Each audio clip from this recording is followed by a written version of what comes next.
As we talk about the budgets, as we talk about what we're going to spend or what we are to spend in the year 2019-2020, we cannot fail to address the question of the kinds of debts that we have incurred.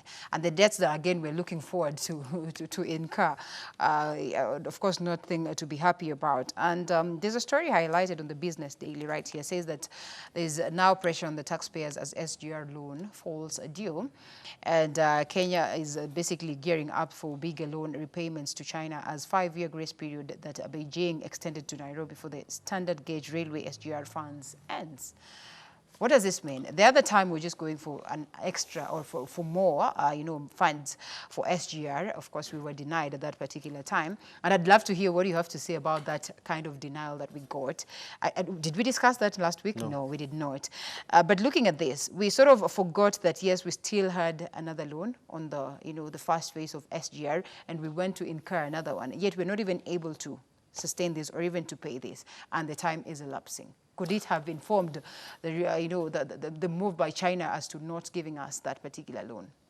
For the loans, I think what I can say is that when you're given loans, they have maturity periods.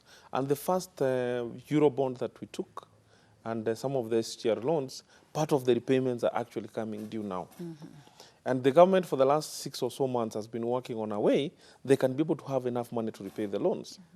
So, and that will have to come from our taxes. If the taxes that we collect is not enough, then the government will actually be forced to go for another loan to repay the existing loan.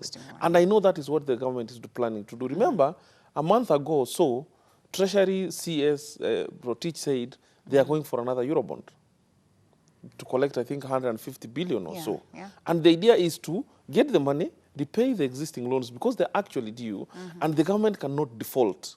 Because if the government defaults, it has a massive implication on our credit ratings. So we have to repay.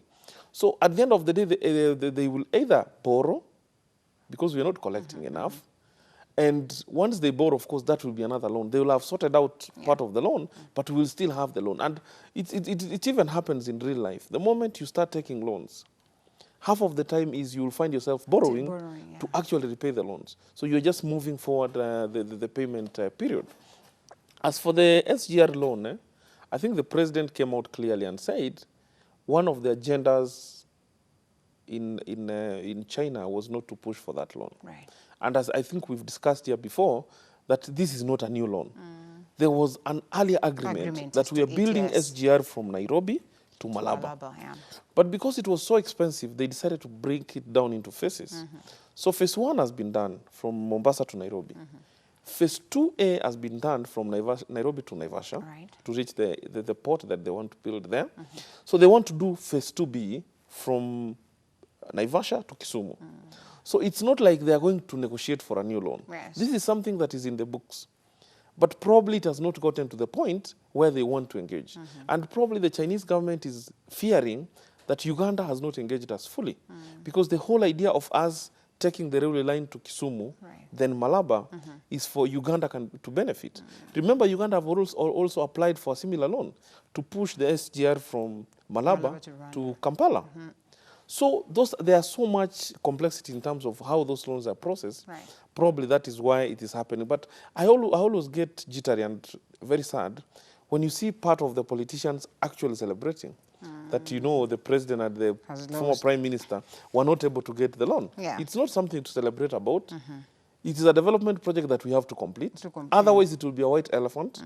A project that reaches Naivasha will not help us. So unless we bite the bullet and take the extra loan and complete the project to Malaba, that is the only way we can be able to say we are going to benefit from the SGR. The president went there with a different tone, I would want to say, in as much as this is an agreement that was there initially. He called upon some level of lenient, loan options, according to what, of course, we are able to read, what was just given as is information from that end. And China was not in agreement to this this level of leniency? Is it a way of trying to say that indeed now the president acknowledges, that importance of going out there and representing your people? Because many a times we've argued that Africa has failed, because most of the times when we sit down to, negotiate, of course, even as we present our begging bowls, the negotiations will always favor the other person, the person who's, giving us the money, as opposed to what would expect for, in return. So is it time that we realize that, or maybe is it time that President Uhuru Kenyatta has now realized the importance of speaking in the tone of his very own people for the benefit of the people of Kenya? No, if he has realized now, then it's too late. And it's very sad that this man told us how good he was. He was given the seat. He's made several mistakes. Then he wants to come back and say, look, now I've seen the light. Yeah. It's too late. Bilateral loans are always expensive. Multilateral loans have always been good, where you have to get in either from the World Bank, IMF, and such organizations. Yeah. But the president found ease of getting loans from China because they don't have very stringent requirements for the loans.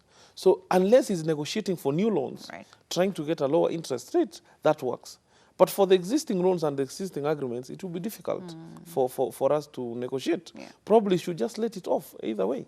Just come back and focus on fighting corruption. Yes. All right.